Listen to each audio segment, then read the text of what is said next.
This program is rated PG. It contains themes and scenes which may not be suitable for very young audiences. Parental guidance is advised. Be advised that the views and opinions of the hosts and guests do not reflect those of the station.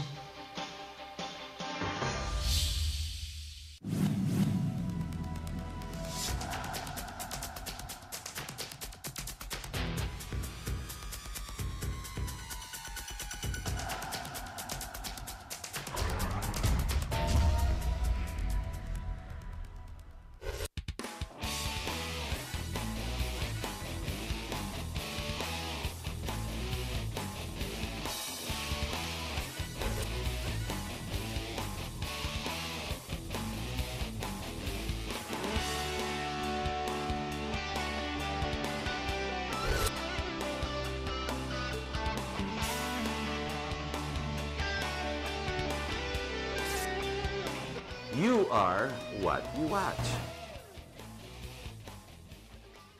Hello, my name is Harriton Watko. Welcome to our program. Right now, the topic of today's show is going to be dissolution and consequence.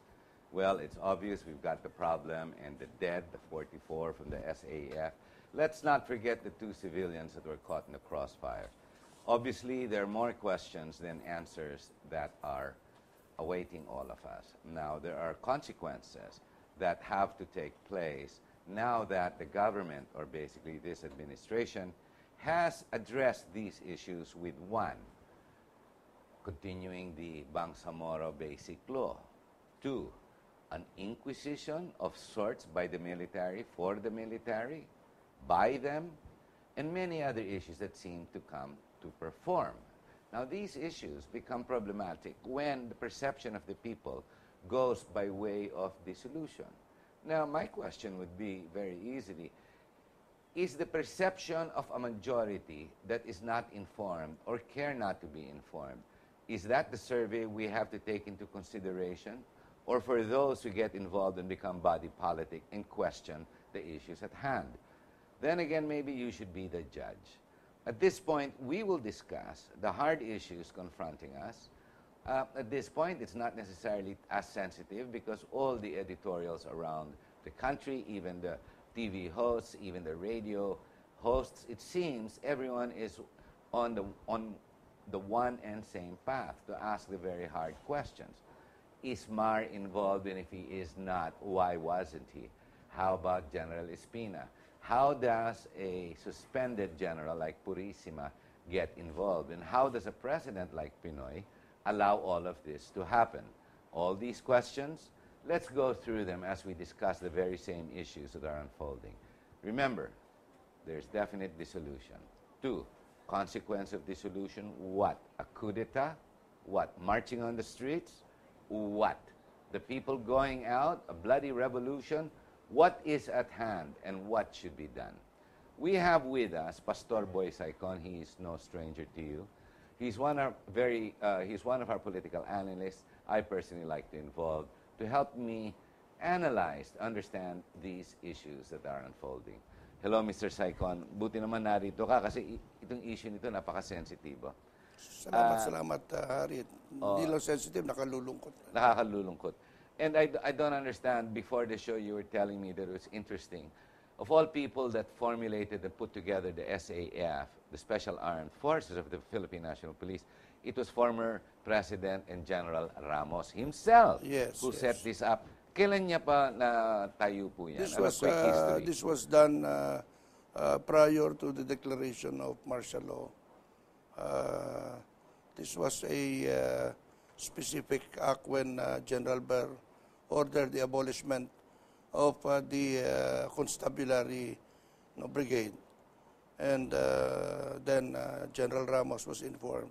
So immediately recasted the whole program and converted it into a special force. He took an active role when the bodies were flown in, and he made a short short comment wherein the original sin is the person he was referring to was the President Noynoy. So it seems, mukhang nagkakasamaan na ng loob and consequence all of this has to turn into something. Correct me if I'm wrong. Correct. You're correct there. What is certain is the president is there, no? At any given time could be reached out for some advice, specifically on tactical and military issues.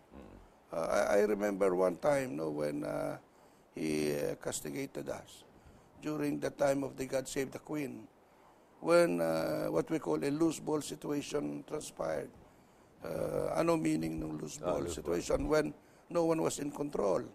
And it was at this point that Enrile could grab the loose ball or other elements can grab it. So we civilians who was working with him at that time was forcing him to grab that loose ball situation. And you know how his answer was, Harry? Sabi niya, he banged the table and said, alam mo, mahirap kayo kayong mga civilian.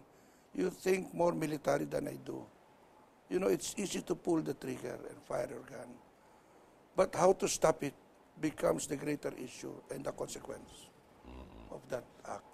So sabi niya, let's be more prudent. And here he was looking at, there should have been well planning and prudence. No? That should have at least prevented the unnecessary loss of lives. Today's newspaper says that there was an American, a Caucasian, an American soldier, so they perceive to have been one of the dead that was identified. How does that fit into this SAF of 44? No, the tactical kasi gathering on information and surveillance. These are part of the assistance program that the United States is providing our local military components, police and military. And for a very high value target like Marwan, who was responsible for the Bali bombing. Since 2003 pa yan, Yes. si Marwan. It is very likely that part of the spotters group Americano intelligence. American includes one of their personnel. Now, when they tactically designed the intrusion to serve what, in your mind, in your analysis, obviously, sa radyo, sila lang ang may plan. Did not share information with the army, ground command, etc. Yung natural or very perfect fit goes like this. I have observed a tactical plan on construction towards driving the enemies towards a certain position. The commander, before he presents a program to commander-in-chief, already puts in elements, including air cover, artillery cover. Handa na. In other words, talagang. Kaya, because you cannot put your personnel in harm's way. You must see to it that at any given time, they have full cover to protect them. So, ganun pala, any so speak. Yeah. Hindi basta, sige, kunin natin yun. Attack. Hindi. No. Pinaplano yan because least minimal death kung pwede. Especially the air cover.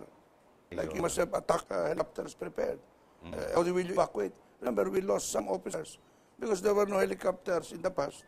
And he died because of loss of blood. So, that changed the parameters of the tactical operation. And in this case, they know that this is a very high value, dangerous. Why did the SAF? Because there was a phone call or two that went out. One was calling his wife saying, matutodas na sila dito, mukhang delikado dito, kalagayan nila. Kung alam nila gano'n ang nangyayari, sumunod pa rin sila. And they charged. Alam mo, Ari, you understand the culture of the men in uniform, 100% compliance yan.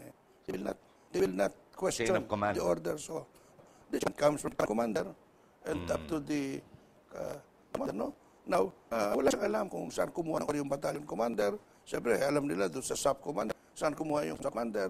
Hindi ba nila na-deploy? Ang dami rin nila eh. Nagkalang kami dito, and where I always remember what Ramos would tell his people is, the one on the ground is